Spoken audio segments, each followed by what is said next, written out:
As if parents of young children needed any more nightmare fuel, Peacock's All Her Fault offers a terrifying scenario to top off the tank. You arrive at the house where your 5-year-old is supposed to be having a play date, but the woman who answers the door has never heard of the boy, his friend, or the friend's mother, so you try to call the other mom, but the number she's been texting you from is disconnected. When you reach the parent representative for the kid's class, she says your child can't possibly be with the boy you think he's visiting. That boy is with her. Finally, you get the real phone number of the woman you believed had picked up your son from school hours earlier, and she knows nothing about a play date. All of this happens within the first 5 minutes of All Her Fault. Based on the best-selling novel by Andrea Mara, this domestic thriller, Another One, is so ill-conceived and poorly executed on so many levels that it's hard to know where to start.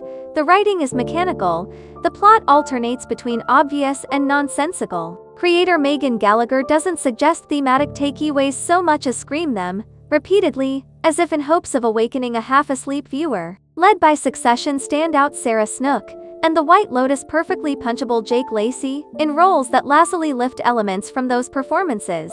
The formidable cast is squandered. Worst of all, by this genre's standards, the show is so misguidedly moralizing, it's not even fun. The title All Her Fault automatically raises the question, who is her? The most conspicuous candidate is Snook's Marissa Irvine, the mother who shows up on a stranger's doorstep to pick up her son Milo on that miserable day. Marissa and her husband, Peter, are both big shots in finance, which means she's an extraordinarily busy, working mom, as well as introducing the likelihood that Milo was kidnapped for ransom. Another possible her is the friend's mom, Jenny Kaminsky, an also overworked publishing exec, whose cartoonishly jerky husband Richie takes no interest in parenting. Both families have nannies who could be her. The Irvines' Anna has just left on a suspiciously timed vacation. Anna appears to be hiding something about her connection to the Kaminskis nanny, Carrie. Then again, maybe every female character is the eponymous her, which would mean the show is not about a woman,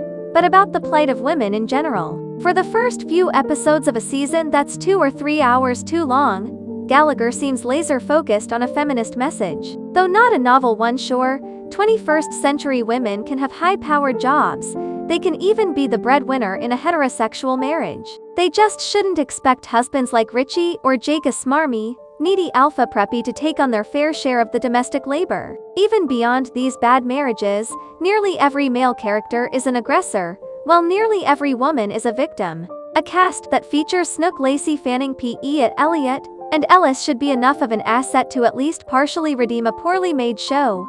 But none of these performers are used to their full potential. Snook and Lacy, who display such sharp instincts in their best work, seem to have been directed to overact. Cameras freeze on their exaggeratedly bewildered or angry or devastated expressions, putting exclamation points at the end of too many scenes. The others are just underwritten pawns in a contrived mystery. Elliot and Ellis' characters are their addictions. Among the actors, the highlight turns out to be at breakout Lillis, who imbues Carrie with a vulnerability that smooths over some sizable gaps in the character's development. Pace is a problem from the beginning. The season feels disjointed, meandering off in new and often pointlessly misleading directions as if stalling for time.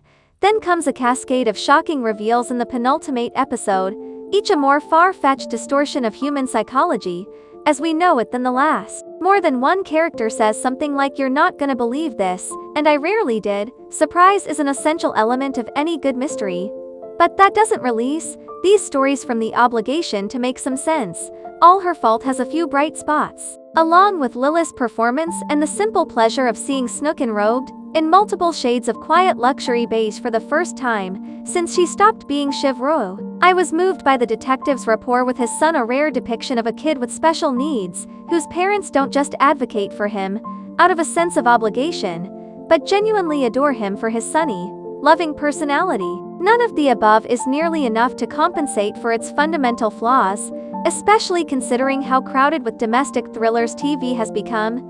Even if you enjoy this kind of show, as I sometimes do, you might consider waiting a week or so for some streaming service to drop the inevitably superior next variation on the genre. And if you tune in anyway, it will be nobody's fault but your own.